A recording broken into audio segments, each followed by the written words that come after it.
আসসালামু আলাইকুম রহমতুল্লাহ। প্রিয় দর্শক মণ্ডলী, প্রতিদিনের ন্যায় আপনাদেরকে সঙ্গ দিচ্ছি আমি রাশেদ গাজী। আজকে আমি যে বিষয়টা নিয়ে আলোচনা করতে চাই সেটা হচ্ছে যে বাংলাদেশের একমাত্র প্রধানমন্ত্রী, মাননীয় প্রধানমন্ত্রী শেখ হাসিনা যে সরকারি যখন ক্ষমতায় আসেন তিনি অবশ্যই সম্মান পাওয়ার যোগ্য। সেই সম্মান বোধটুকু রেখে আমি বলছি যে ওনার ব্যাংকের লকারে 832 ভরি স্বর্ণ পাওয়া গেছে। তাও কোন দিন পাওয়া গেছে? যেদিন করাইলে বস্তিবাসী আগুনে পুড়ছিল। সেই বস্তিবাসী একটা জিনিস সামাজিক যোগাযোগ মাধ্যমে খুবই ভাইরাল হয়ে গেছে। কয়েকজন বস্তিবাসী সেখানে যখন সাংবাদিকরা ব্রিফ করছিলেন বা সাংবাদিকরা তাদের কথা ইয়েতে সংবাদ মাধ্যমে কালেকশন করছিলেন যা বা তাদের দেশবাসীকে জানানোর উদ্দেশ্যে, তখন আমরা লক্ষ্য করলাম যে এই বস্তিবাসী থেকে কথা বলা শুরু করলো যে শেখ হাসিনা যদি ক্ষমতায় থাকতো তাহলে হেলিকপ্টারে করে হলেও পানি এনে মারতো, এই করাইল বস্তিকে রক্ষা করার চেষ্টা করত। যেই কৃত্রিম একটা দুর্যোগ লেগেছে সেই দুর্যোগে পাশে থাকতো। গরিব দুঃখী মানুষের মুখে সেটাই ফুটে উঠছেন যে খেটে খাওয়া মানুষ এখন খেতে পারছে না, এখন তারা ইনকাম করতে পারছে না, তারা কোথায় যাবে? কিন্তু শেখ হাসিনার নামে একটা প্রশংসা তারা বেশি করে উঠলো, প্রশংসা শুরু করলো, যেটা হচ্ছে যে হেলিকপ্টারে করে হলো এখানে কি মারতো? পানি মারতো। এই যে বস্তিবাসীর এই প্রাণের আকুতি, তাদের এই যে বিশ্বাস শেখ হাসিনার প্রতি, সেই বিশ্বাসটাকে আপনি কি কি করবেন? কিভাবে সেটাকে দমাবেন? কিভাবে সেটাকে তালাবদ্ধ করে জেলে পাঠাবেন? পারবেন মানুষের এই বিশ্বাসটা বন্ধ করে দিতে? আমার বিশ্বাস সেটা কখনো সম্ভব হবে না। যে করাইলবাসী, বস্তিবাসী শেখ হাসিনার জন্য এইভাবে কথা বলছেন, এখন তো শেখ হাসিনা নেই। শেখ হাসিনা থাকলে না হয় বুঝতাম, তার ভয়ে তারা থরথর করে কেঁপে এ ভয়ে থেকে সে কথাগুলি বলছে। আজ যার বয়স পুরা বাংলাদেশ তটস্থ, সেই ডক্টর ইউনূস, যিনি শান্তিতে নোবেল পেয়েছিলেন, সেই ইউনূস মানুষের কণ্ঠরোধ করার চেষ্টা করছেন। কেউ বাংলাদেশে রাস্তায় নেমে জয় বাংলা স্লোগান দিলে তার কণ্ঠরোধ করার চেষ্টা করেন, তার দ্বিতীয় দিন তার মুখ দিয়ে আর যাতে কোনো কথা বাইর না হয়, তাকে প্রাণ নিয়ে চলে যেতে হয়। তাহলে উনি শান্তিতে নোবেল বিজয়ী বর্তমান সেই দেশে কি হচ্ছে সেটা দেশের জনগণ তো বুঝতেছে। এরপরে যে আরেকটি কথা, যে সারের জন্য কৃষি খাতে আমূল পরিবর্তন নিয়ে এসেছিল মাননীয় প্রধানমন্ত্রী শেখ হাসিনা।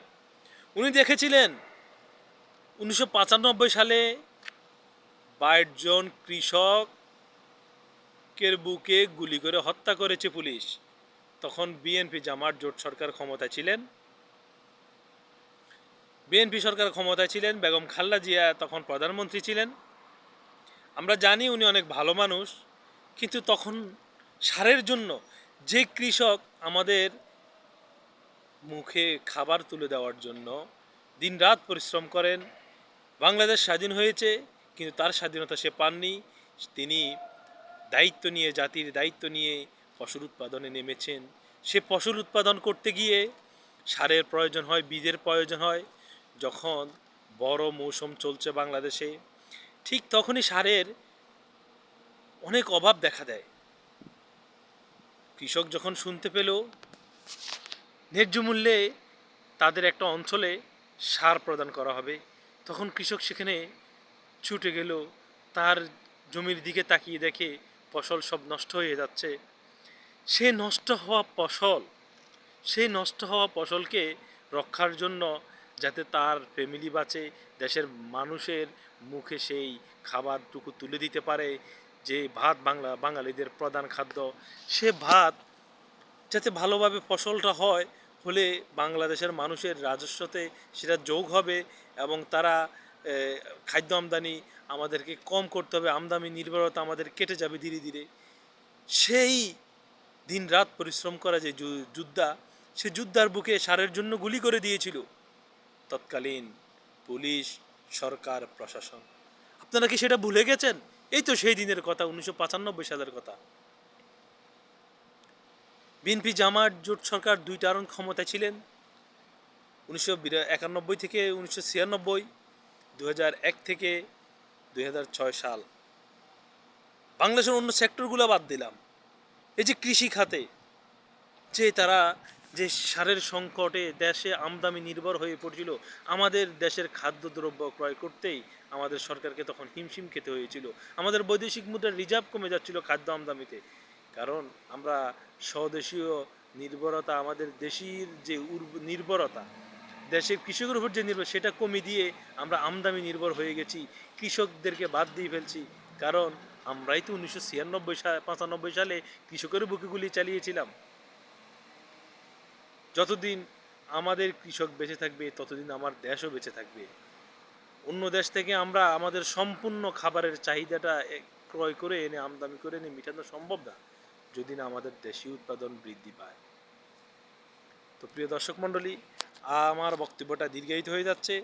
বাংলাদেশের মানুষ এখন ধীরে ধীরে প্রাণের দাবি জানাচ্ছে, তাদের সমস্যাগুলি তারা চিহ্নিত করতে পেরেছে, এবং তারা যেই স্বৈরাচার শেখ হাসিনা চলে গিয়েছে, দুঃখে কষ্টে যে এই দেশবাসীর জন্য তিনি কি করেছেন, কি না করেননি, এই যে উন্নয়ন, উৎপাদন, সকল ক্ষেত্রে তার অবদান মহান আল্লাহ তাআলা রাব্বুল আলামিন কর্তৃক তিনি যেই দায়িত্ব পেয়েছেন, সেই দায়িত্বটা সঠিকভাবে পালন করার চেষ্টা করেছেন।